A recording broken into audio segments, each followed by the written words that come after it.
Bienvenidos al curso de diabetes. Mi nombre es Claudia Gómez, yo soy endocrinóloga y en este módulo vamos a revisar el manejo no farmacológico y farmacológico de la prediabetes. Primero vamos a revisar la definición de la prediabetes, la importancia de la misma y cómo hacer el tratamiento con cambios del estilo de vida.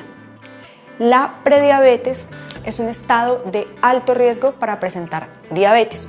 Se define como el tener una glucosa después de una carga oral a glucosa de 75 gramos entre 140 y 199 miligramos por decilitro.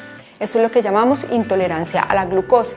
O tener una glucosa plasmática en ayunas entre 100 y 125 miligramos por decilitro, que lo definimos como glicemia de ayuno alterada. O tener una hemoglobina glicosilada entre 5.7 y 6.4.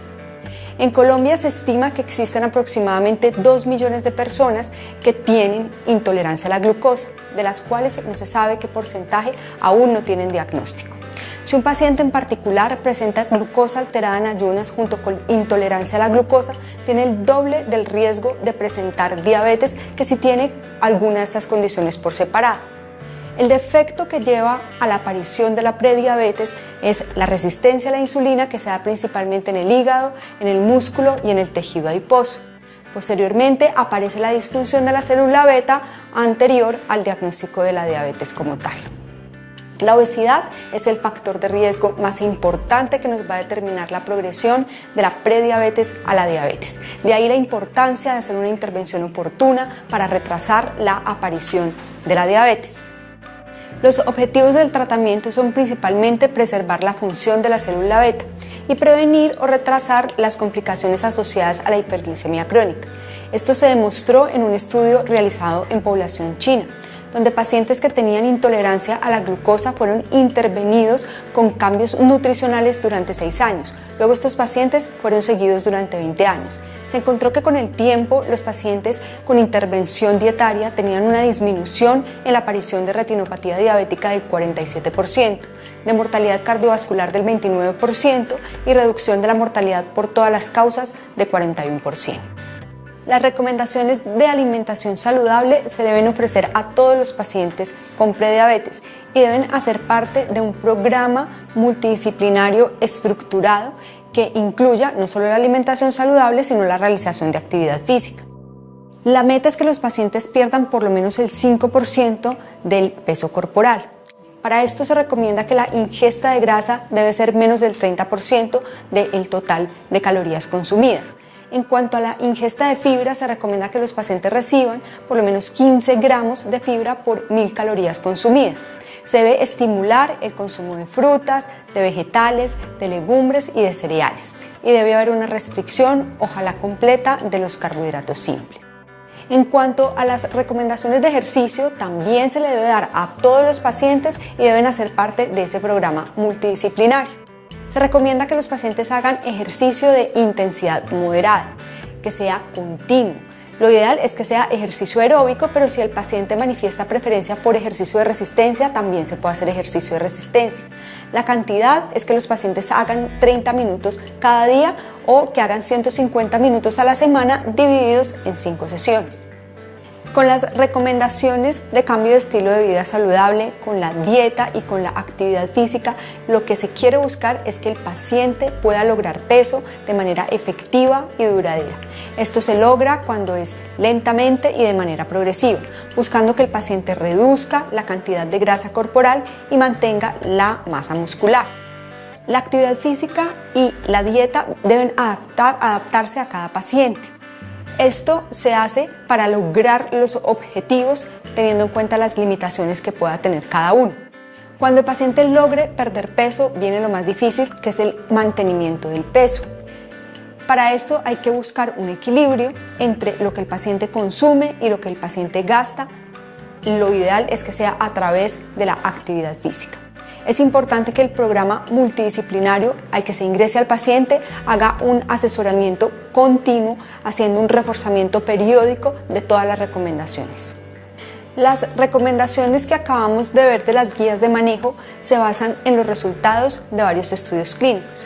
Primero les voy a mostrar el resultado del estudio finlandés que fue publicado en el año 2001.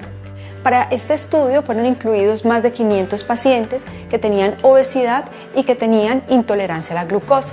Los pacientes fueron aleatorizados a dos grupos, a un grupo de intervención donde tenían recomendaciones de dieta, de ejercicio y la meta era que perdieran peso, y un grupo control.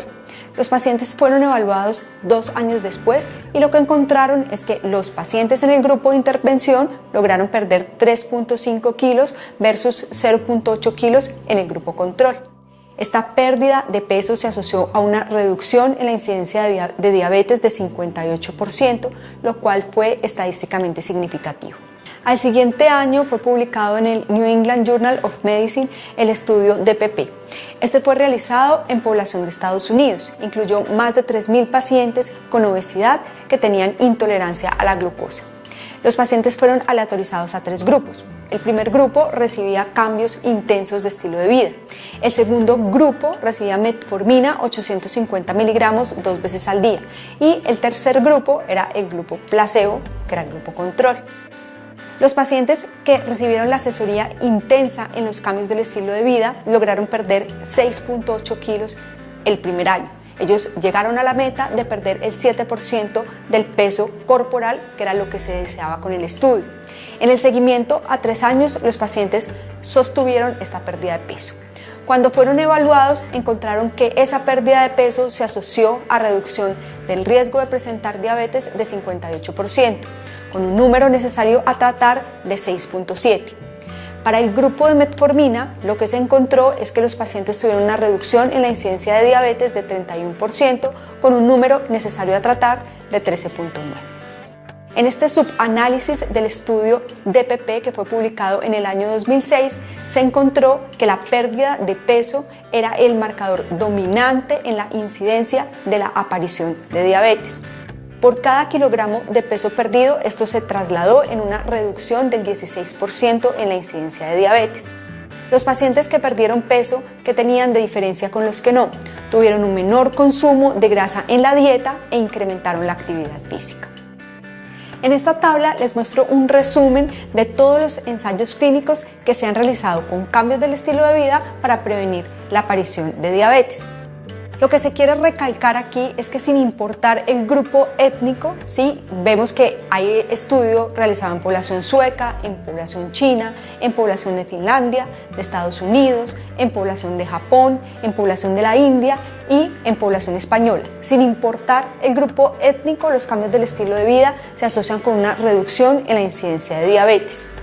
En este metaanálisis, que resume algunos de los estudios anteriores, vemos que el realizar dieta y ejercicio juntos tiene una reducción del riesgo de diabetes de 53%, que es mucho mayor a realizar ejercicio solo, que se asocia con una reducción del riesgo de 47%, o dieta sola, que se asocia con una reducción del riesgo de 33%.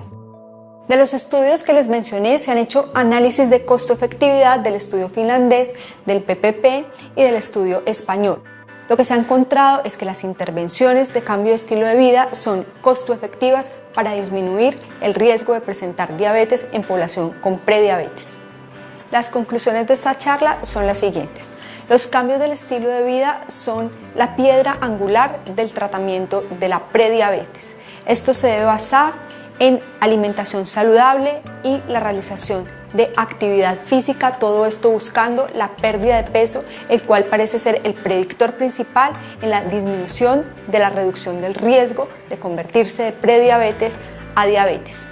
Los estudios de costo-efectividad muestran que estas intervenciones resultan ser favorables a largo plazo. Agradecemos a los participantes y los invito a que sigan realizando las charlas de este curso.